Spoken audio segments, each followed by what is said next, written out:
ગરની રમતિયાળ અને ખમીરવાળી જમીનની મોંઘી મોલાત એવા બે કદાવર નરની આ વાત. જય અને વીરુ જન્મ્યા ન્યાથી ભેગા ને ભેગા.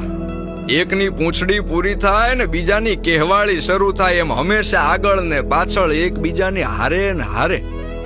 જો ગીર અયોધ્યા હોય તો જય અને વીરુ ન્યાના રામ ને લક્ષ્મણ. બંનેના રૂપ અત્યંત વિકરાળ અને ઘટાદાર કેશવાળીના માલિક.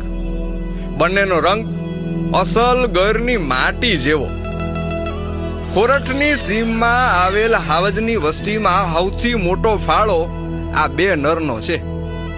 એક દીમાં 30 થી 40 કિલોમીટરનો પ્રવાસ ખેડી શકે એવા આ નર શિકાર કરવા ભેળા જાય અને એક મારણ કરતો હોય ત્યારે બીજો સિંહ બાળની રખેવાળી કરે.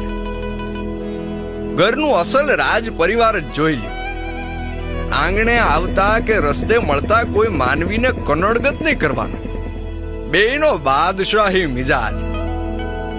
આમ તો ગીરમાં કેટલાય ભેરું થઈ ગયા, પણ જય અને વીરુનો પ્રેમ, એમની અખૂટ શક્તિ, એમનો વિશાળ પરિવાર, એમનું વિકરાળ રૂપ અને ખાસ કરીને એમની ઉપસ્થિતિની ઉર્જા ક્યાંય ન જોયેલી, ક્યારેય ન બનેલી. આપણા દેશના વડાપ્રધાન માનનીય શ્રી નરેન્દ્રભાઈ મોદીને ગર માટે અખૂટ પ્રેમ છે. કાળની અકળ ગતિમાં ગીર પ્રેમી, પ્રકૃતિ પ્રેમી અને હાવજ પ્રેમી દરેક વ્યક્તિની પ્રિય જોડી વિખૂટી પડી છે. ગર પંથકની માલિપા દંત કથા બની ગયેલી જયવીરુની જોડીના ગીતો આજે ગવાય છે.